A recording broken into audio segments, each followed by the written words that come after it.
तर राष्ट्रवादी काँग्रेस पक्षाचं दिल्लीत अधिवेशन पार पडलं असून शरद पवार यांची राष्ट्रवादी काँग्रेसच्या राष्ट्रीय अध्यक्षपदी फेरनिवड करण्यात आली। या अधिवेशनात हे मोठं नाराजी नाट्य घडलं। अनेकांचं भाषण या ठिकाणी झालं, मात्र अजित पवारांच्या भाषणाआधी जयंत पाटील यांचं भाषण झाल्यामुळे ते नाराज असल्याची चर्चा सुरू झाल्या।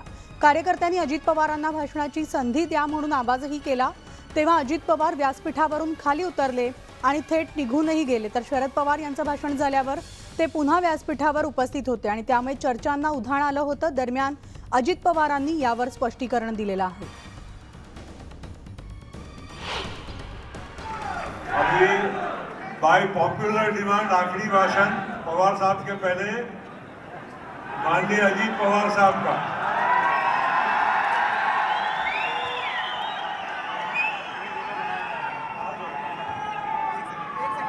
तुम्ही आधीच अजित दादा केला, ते बसून होते इथे, तुमच्यामुळे ते लवकर बाहेर पडले।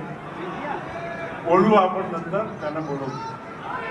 अच्छा, वॉशरूमला गेले पवार साहेबांच्या भाषण होण्या अगोदर, तोपर्यंत अरे एक मिनट रुको ना, तब तक ये राष्ट्रवादी युवक कांग्रेस और राष्ट्रवादी स्टूडेंट कांग्रेस के नए झंडों का यहाँ पर और हरियाणा एनसीपी का यहाँ पर नए सॉन्ग का यहाँ पर विमोचन हो रहा है।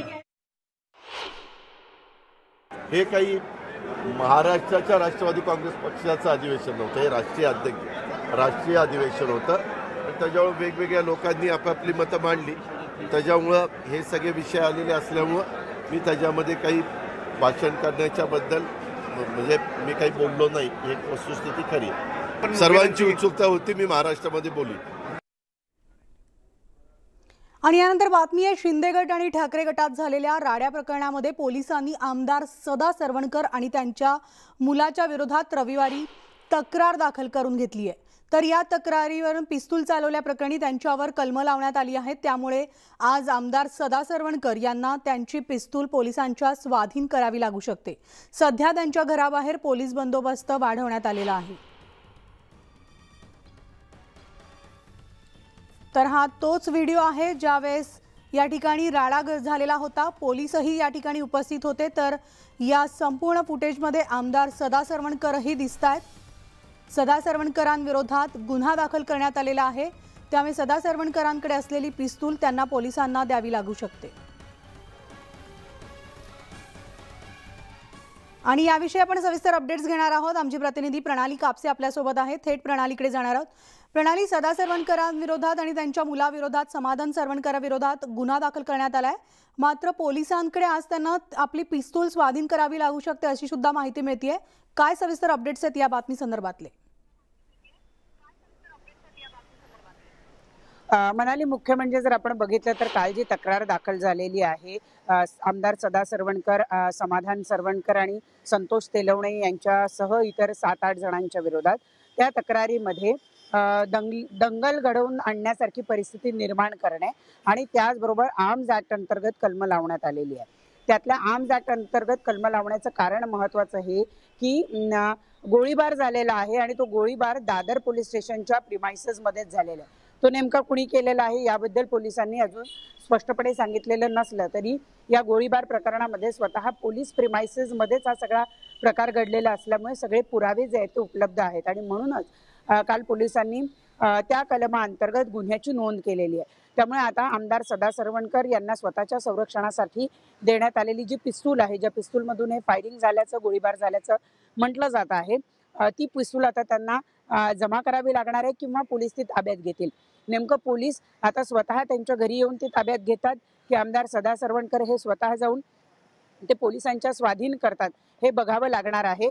जी माहिती मिळते त्यानुसार थोड्या वेळातच केंद्रीय मंत्री नारायण राणे हे सुद्धा सदा सरवणकर यांच्या भेटीला येत आहेत। त्यामुळे या प्रकरणामध्ये कुठे ना कुठे आपण जर बघितलं तर शिंदे विरुद्ध ठाकरे असा जो काही राडा निर्माण झालेला आहे त्या राड्यामध्ये आता राणे सुद्धा उडी घेणार आहेत। कारण ज्या वेळेला ठाकरे सरकार होतं त्यावेळेला ठाकरे सरकार अगदी बरोबर। मी प्रणाली थोडं थांबवते कारण आत्ताच एक ब्रेकिंग बातमी येते, ती बातमी आधी आपण पाहणार आहोत। ती म्हणजे नारायण राणे सदा सरवणकरांची भेट घेणार असल्याचं कळतंय। सरवणकरांच्या निवासस्थानी ही भेट होणार आहे। पुढच्या काही वेळातच नारायण राणे सरवणकरांच्या भेटीला जाणार आहेत। केंद्रीय मंत्री नारायण राणे हे पुढच्या काही वेळात आमदार सदा सरवणकरांची भेट घेणार आहे। सदा सरवणकरांच्या दादर इथल्या निवासस्थानी ही भेट होणार असल्याचं कळतंय। काल झालेल्या या विसर्जनाच्या दिवशी झालेल्या संपूर्ण राडा प्रकरणानंतर आता केंद्रीय मंत्री नारायण राणे आमदार सदा सरवणकरांची भेट घेणार असल्याचं कळतंय। तर काही वेळातच नारायण राणे सरवणकरांच्या भेटीला जाणार आहेत। पुन्हा एकदा जाऊयात, आमची प्रतिनिधी प्रणाली कापसे आपल्यासोबत आहे। प्रणाली, आत्ता जी माहिती मिळते त्यानुसार साधारण 11:30च्या सुमारास नारायण राणे सरवणकरांची भेट घेणार असल्याचं कळतंय। काय अपडेट्स आहेत? जसं म्हणाली मी सांगतच होते की ज्यावेळेला ठाकरेंचं सरकार होतं त्यावेळेला ठाकरे विरुद्ध राणे असा एक मोठा राडा, आपण त्या राड्यांचे एपिसोड पाहिलेले आहेत।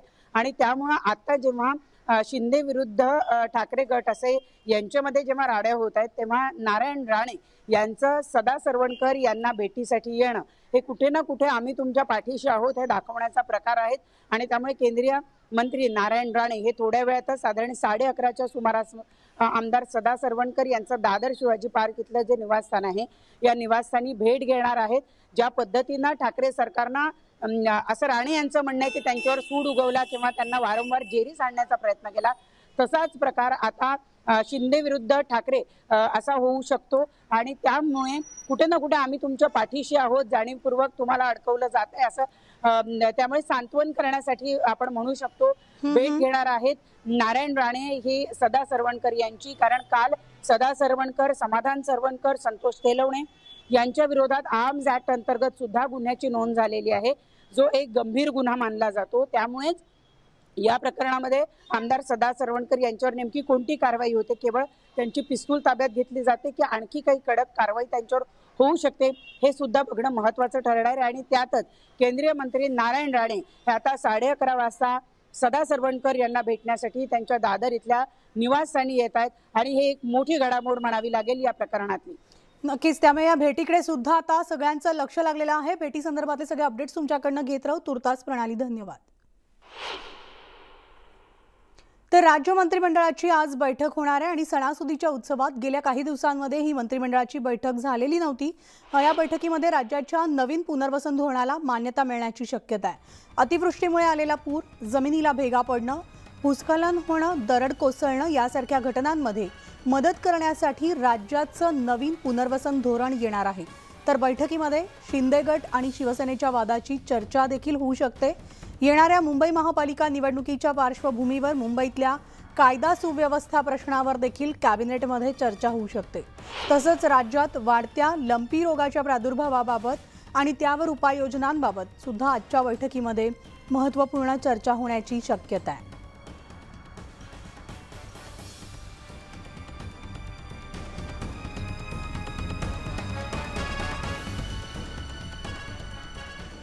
यानंतर आणखी एक ब्रेकिंग बातमी, ती म्हणजे शिंदे सरकारमधील उद्योग मंत्री उदय सामंत यांना जीवे मारण्याची धमकी दिल्याची धक्कादायक घटना समोर आली आहे।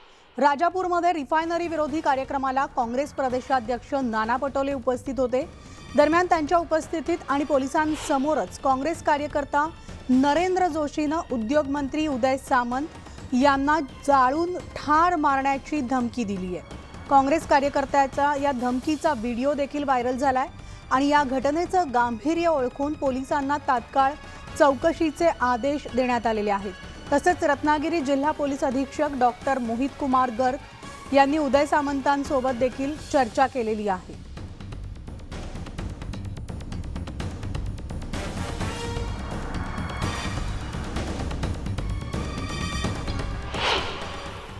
आम्ही मुंबईला असतो, गुन्हे तुम्ही गुन्हे आमच्यावर टाकता, कुठल्या आधारे टाकता, काहीतरी लॉजिक लावा जरा। म्हणजे कोणत्याही कंपनीवरून टाकतोय, कुठला तरी मंत्री सांगतोय, त्या पहिल्या उदय सामंतला जाळून टाकू आम्ही। आमच्या घरावर उठलाय तो, काल रात्री स्टेटमेंट देतोय 2900 एकरांची मालकी आहे, मालकीने गेली खड्ड्यात। आमच्या जागा, आमचा गाव, आमच्या गावामध्ये म्हणजे दारूचा कुंटाण आम्ही खपून घेणार नाही। आम्हाला आमची पवित्र पंचकृषी पाहिजे आणि ही जर पवित्र पंचकृषी जर पंचकृषीवर तुम्ही पाय ठेवला तर त्याचा पाय तोडल्याशिवाय आम्ही राहणार नाही। आणि आता बातमी मुंबई पालिकेच्या निवडणुकांमुळे सगळ्याच पक्षांकडून बैठकांचा सिलसिला सुरू झालाय। अशातच मनसेनं सुद्धा निवडणुकीसाठी आता कंबर कसली आहे। मनसे अध्यक्ष राज ठाकरेंच्या अध्यक्षतेखाली आज सकाळी वांद्र्यातील MIG क्लबमध्ये मनसे पदाधिकाऱ्यांची बैठक पार पडते आणि मनसे शिंदे गट एकत्र येणार अशी राजकीय वर्तुळात चर्चा रंगलेली असल्यानं या बैठकीकडे आता सगळ्यांचंच लक्ष लागलेलं आहे। तर दुसरीकडे आगामी महानगरपालिका आणि संघटनात्मक बांधणीवर देखील या बैठकीमध्ये चर्चा होण्याची शक्यता आहे। तर आमचे प्रतिनिधी विशाल पाटील आपल्यासोबत आहेत। विशाल, आज मनसे अध्यक्ष राज ठाकरे यांच्या मार्गदर्शनाखाली महत्त्वपूर्ण बैठक मुंबईत पार पडतीये, त्यामुळे कार्यकर्त्यांसाठी सुद्धा एक नवी उभारणी म्हणायची का?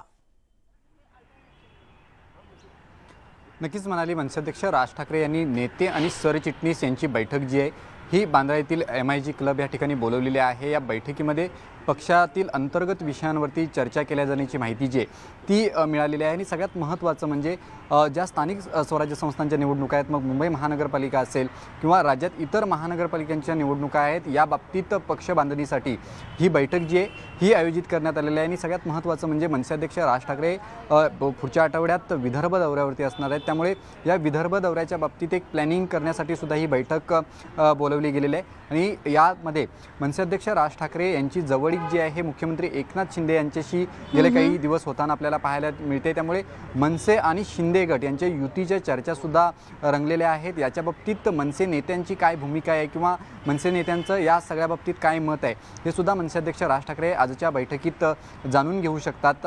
आणि याच अनुषंगानं अजून एक महत्त्वाचा मुद्दा म्हणजे गेले काही दिवस मनसेच्या नेत्यांनी अशी मागणी केलेली आहे की मनसे अध्यक्ष राज ठाकरे यांनी बाळासाहेब ठाकरे यांच्या विचारांचा वारसा शिवाजी पार्क मैदानावरती दसरा मेळावा घेऊन तो चालवावा, अशा पद्धतीची मागणी सुद्धा जी आहे ही मनसे नेत्यांकडून केली जात होती। या बाबतीत सुद्धा मनसे अध्यक्ष राज ठाकरे यांच्यासोबत नेते जे आहेत या बैठकीत चर्चा करणार असल्याची माहिती जी आहे ही मिळालेली आहे। थोड्याच अगदी बरोबर, त्यामुळे ही महत्त्वपूर्ण बैठक आज पार पडते आणि बैठकीचे अपडेट्स विशाल तुमच्याकडनं घेत राहू। तुर्तास धन्यवाद। आणि यानंतर आता एक मोठी बातमी रत्नागिरीतून आहे। रत्नागिरी जिल्ह्यातील गुहागर इथं 2 STची समोरासमोर धडक झाली आहे, तर या अपघातात 25 ते 30 प्रवासी जखमी झाले आहेत। जखमींमध्ये शाळकरी विद्यार्थ्यांचा सुद्धा समावेश आहे। चिपळूण धोपावे बस आणि गुहागर डेपोची बस अवघड वळणावर समोरासमोर धडकली असून या धडकेत दोन्ही STचे चालक जे आहेत ते गंभीर जखमी झालेत, तर त्यांना RGPPLच्या रुग्णालयात दाखल करण्यात आलेला आहे। मुसळधार पावसामुळे बचाव कार्यात अडथळे निर्माण होत आहेत, तर गुहागर पोलीस आणि स्थानिक ग्रामस्थांच्या मदतीनं बचाव कार्य सुरू आहे। आमचे प्रतिनिधी स्वप्नील घाग आपल्यासोबत आहेत। स्वप्नील, नेमकं अपघात कशामुळे घडला, काही कारण कळलंय का? जखमींची प्रकृती कशी आहे, त्या सगळ्यांना कुठे ठेवण्यात आलंय? गुहागर मधल्या रानवी मार्गावरती हा अपघात झालेला आहे। एक साधारण सकाळी 9:30च्या दरम्यान ही घटना झालेली आहे। 2 बस ज्या आहेत त्या समोरासमोर येऊन धडकलेल्या आहेत। आपल्याला माहिती आहे की आज महाराष्ट्रभर संपूर्ण पाऊस पडतो आहे, गुहागरमध्ये देखील मुसळधार पाऊस पडतो आणि या पावसामुळे जो रस्ता आहे त्या रस्त्याचा अंदाज न आल्यामुळे ह्या ज्या बस आहेत त्या समोरासमोर धडकलेल्या आहेत। यामध्ये जवळपास 25 ते 30 प्रवासी जे आहेत ते जखमी झालेल्याचं पाहायला मिळतंय। त्या सर्व जखमी प्रवाशांना जवळ जे RGPPLचं रुग्णालय या रुग्णालयामध्ये उपचारासाठी दाखल करण्यात आलेलं आहे। विशेष गोष्ट अशी आहे की ह्या संपूर्ण अपघातामध्ये शाळकरी मुलं जी आहेत ती या बसमधून प्रवास करत होती आणि त्यामुळे ते देखील जखमी झाल्याचं कळतंय। कोणीही गंभीर जखमी नाहीये, सगळे जे प्रवासी आहेत ते सुखरूप असल्याची माहिती आता आपल्याला प्रशासनाकडून मिळते। पोलीस असतील किंवा स्थानिक नागरिक असतील यांच्या मदतीने तात्काळ ह्या सर्व प्रवाशांना बाहेर काढून हॉस्पिटलमध्ये दाखल केल्यामुळे कुठलीही जीवित हानी जी आहे ती झालेली नाहीये। सर्व प्रवाशांवरती सध्या उपचार सुरू आहेत। धन्यवाद स्वप्नील या सविस्तर अपडेटसाठी।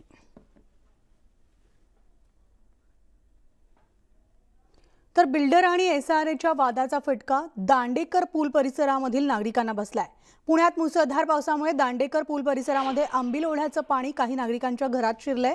दांडेकर परिसरामधील नागरिकांचं पुनर्वसन केलं जाणार होतं, मात्र रखडलेल्या SRA प्रकल्पामुळे अद्याप 26 कुटुंबांचं पुनर्वसन करण्यात आलेलं नाही आणि त्यामुळे या पावसातही प्रकल्प बाधितांच्या घरात पुराचं पाणी शिरलेलं आहे। आता तरी रखडलेला प्रकल्प मार्गी लावावा आणि आमची राहण्याची सोय करावी अशी मागणी नागरिकांनी केली आहे.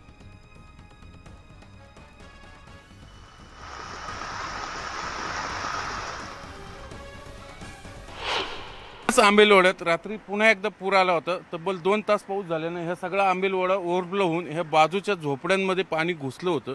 खरं तर 3 वर्षापूर्वीच्या दुर्घटनेची पुनरावृत्ती रात्री पुन्हा झाली होती. म्हणजे गेल्या 25 सप्टेंबर 2019ला याच आंबेलवाड्याची भिंत पडून तिकडं वरच्या भागात टांगे पूल तिकडं जवळपास 10-12 लोक दगावली होती आणि ह्या सगळ्या बाजूच्या झोपड्यांमध्ये पाणी घुसलं होतं. त्यानंतर हे सगळ्या झोपडपट्ट्याचं पुनर्वसन करण्याचा पालिकेने निर्णय घेतला. बऱ्याचशा झोपडपट्ट्याचं पुनर्वसनही झालं, पण ह्या एक गट नंबर सर्वे नंबर 134 मधल्या ह्या 26 कुटुंब असे आहेत त्यांचं गेली 3 वर्षात पुनर्वसन झालेलं नाही. म्हणून ते नेहमी जीव मुठी धरून जगतायत. तिथं रात्री त्यांच्या झोपड्यांमध्ये पाणी घुसलं होतं. त्यांनी बिल्डरांना फोन केला, SRA ऑफिसरला फोन केला, पण कोणीही त्यांना दाद दिली नाही. त्यामुळे त्यांची अवस्था नेमकं जागाव की मराव अशीच आहे. मला सांगा, दरवेळेस पूर येतो, तुमच्या झोपड्यांमध्ये पाणी घुसतं, शासन आश्वासन देतं, पुढं काहीच होत नाही. पुढं काहीच होत नाही. शासन फक्त आश्वासनं देते. SRA विकसक त्यांचं ते काय जागेचा महानगरपालिकेचा प्लॉट असल्यामुळे चलन भरण्याचा विषय आहे, तो कित्येक दिवस चाललाय. पण आता काय जीव गेल्यावर तो प्रश्न सुटणार आहे का काय माहित नाही. जे काय असेल ते असेल, आमचं स्थलांतर करा. आणि म्हणजे हे केवळ बिल्डर आणि SRAच्या वादामुळे आमचं रखडलेलं आहे. रात्री तुम्ही बिल्डरला फोन केला? बिल्डरला फोन केला होता मी. विकसक आहेत, त्यांचे ते मॅनेजर आहेत शंकर साहेब, त्यांना मी फोन केला होता, त्यांनी उचलला नाही. त्यांना मी व्हिडिओ कॉल केला, व्हॉट्सअप पाठवला, मेसेज पाठवला आणि SRAचे निंबाळकर साहेब यांना पण मी फोटो पाठवलेत. आता आज बघू काय. आता आज रिप्लाय नाही, काही नाही. आज जाणार आहे आम्ही तिकडे भेटायला. काय म्हणतात ते बघू. आता आमचा संयम संपलेला आहे. आता आम्ही तिथं जाऊनच बसायचा विचार केलेला आहे. घेऊन आम्ही बिल्डिंगच्या कडेला थांबलो आणि पाऊस उघडल्यावर परत आलो आमच्या घरात पाणी काढायला. मग आता आम्ही त्या SRAला जाऊन आम्हालाच लाज वाटायला लागली, पण त्याला काय लाज वाटत नाही. पाऊस आला ना तर अक्षरशः आम्ही पाण्यातच उड्या मारणार आहे. आमचं जोखमदार कोण असेल ते आम्हाला माहित नाही. कुठं आता त्यांनाच कळायला पाहिजे की अशी म्हातारी माणसं झालेली आहे ती. त्या किती वर्ष झाला आम्ही इथं राहिलं आहे, तरी एक दिवस सुद्धा इथं येऊन बघत नाही की यांच्या कशी काय परिस्थिती आहे, कसं काय आहे. गणेश कदमसह चंद्रांत फुंदे, न्यूज 18 लोकमत, पुणे. तर पुण्यामधील लोहगाव वाघोलीतील दादाची वस्तीजवळ अद्यापही पाण्याचा निचरा झालेला नाहीये आणि त्यामुळे सकाळी स्थानिकांना या पाण्यातून वाट काढताना मोठी कसरत करावी लागतीये. रविवारी झालेल्या पावसामुळे परिसरात पाणी साचलेलं होतं. याच साचलेल्या पाण्यामुळे मागील महिन्यात एका तरुणाला आपला जीव गमवावा लागला होता. तर पालिकेकडून यावर कोणतीच उपाययोजना केली जात नसल्यानं स्थानिकांमध्ये संताप व्यक्त होतोय.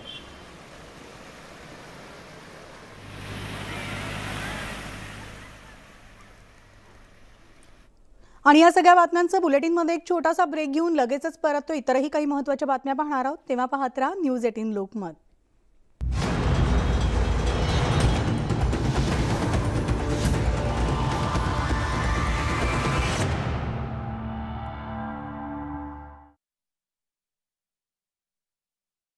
फ्रान्सच्या चांगल्या मैत्रीण होत्या असं 60 वर्षाच्या पॅरिसियन सोफी केस्लर मेटिएरे यांनी या पुस्तकात लिहिलंय.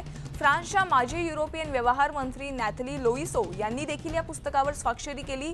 संकट काळात कर्तव्याची भावना त्यांच्याकडे होती, तसंच बदलत्या काळात जगाशी जुळवून घेण्याची क्षमता त्यांच्याकडे होती असं लोइसो यांनी पुस्तकावर लिहिलंय. तसंच नवे राजे चार्ल्स तृतीय यांची ब्रिटनचे नवीन सम्राट म्हणून जाहीरपणे त्यांना घोषित केल्यानंतर लोइसो यांनी त्यांच्यावर शुभेच्छांचा वर्षाव केला. कोलंबिया, इक्वाडोर आणि व्हेनेझुएला यांनी शुक्रवारी युनायटेड किंगडमला सर्वात जास्त काळ सेवा देणारी राणी एलिझाबेथ द्वितीय यांच्या निधनानंतर शोक व्यक्त केला. इक्वेडोरमधील ब्रिटिश राजदूत ख्रिस कॅम्पबेल असं म्हणाले की आज फक्त ब्रिटिश लोकच नाहीत त्यांना गमावत, तर संपूर्ण जग त्यांना गमावत आहे. जगभरातील लोक त्यांचं जीवन आणि वारसा लक्षात ठेवतील. राजघराण्याला सहानुभूती व्यक्त करण्यासाठी लोक पुस्तिका उपलब्ध करून गेल्या आहेत, तर चिलीमध्ये ब्रिटिश लोकांनी एकता दर्शवण्यासाठी ब्रिटिश निवासस्थानांच्या भिंतींवर फुलं ठेवली आहेत. लॅटिन अमेरिकन देश मेक्सिको आणि चिली यांनी शुक्रवारी राणी एलिझाबेथ द्वितीय यांच्या निधनानंतर युनायटेड किंगडमला शोक व्यक्त केला। मेक्सिको आणि चिलीमधील ब्रिटिश दूतावासांनी राणीबद्दल सर्व आपुलकी तसंच शोक व्यक्त केल्याबद्दल कृतज्ञता व्यक्त केली आहे। राजघराण्याला संदेशात सहानुभूती व्यक्त करू इच्छिणाऱ्यांसाठी शोक संवेदनाचं पुस्तक उपलब्ध आहे। चिलीमध्ये ब्रिटिश लोकांशी एकता दर्शवण्यासाठी ब्रिटिश निवासस्थानाच्या भिंतींवर फुलं ठेवली गेली।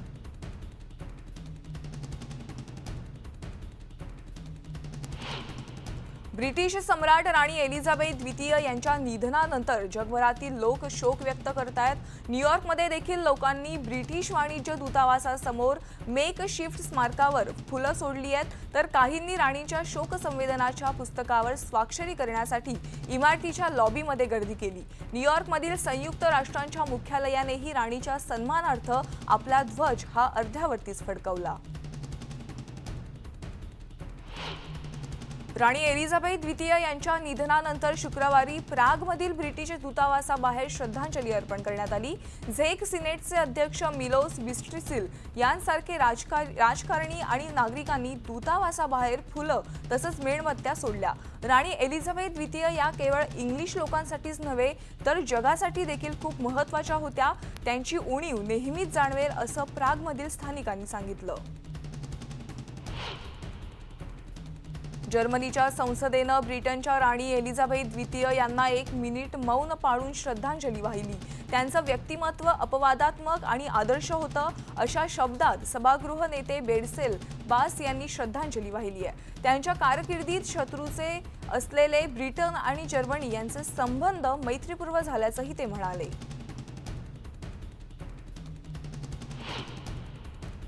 आफ्रिकेतील सर्वाधिक लोकसंख्या असलेला देश, सर्वात मोठी अर्थव्यवस्था आणि माजी ब्रिटिश वसाहत असलेल्या नायजेरियामधल्या वृत्तपत्रात देखील राणी एलिझाबेथ यांच्या निधनाची बातमी देण्यात आली होती। नायजेरियाचे राष्ट्रपती मोहम्मदू बुहारी यांनी देखील एलिझाबेथ यांच्या निधनाबद्दल शोक व्यक्त केला। ब्रिटन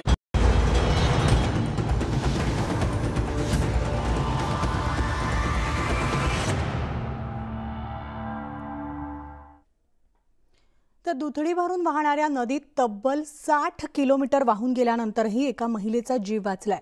तर ही घटना घडली आहे जळगावमधल्या चोपडा तालुक्यातल्या कोळंबा इथं। लताबाई कोळी या तापी नदी काठावर आपल्या शेतात काम करत होत्या आणि अशातच त्यांना बिबट्याचं दर्शन झालं। बिबट्या आपल्यावर झेप घेईल या भीतीनं त्यांनी थेट नदीतच उडी घेतली आणि पाण्यात उडी घेतल्यानं त्या पाण्याबरोबर वाहत अमळनेर पाडळसरे धरण ओलांडून दुसऱ्या दिवशी थेट तालुक्याच्या सीमेवरील नीम नदी तीरावर पोहोचल्या। नाविकांना त्या एका केळीच्या खोडाला मिठी मारलेल्या अवस्थेत आढळून आल्या। लताबाई कोळी यांना उपचारासाठी मारवड इथल्या प्राथमिक आरोग्य केंद्रात दाखल करण्यात आले।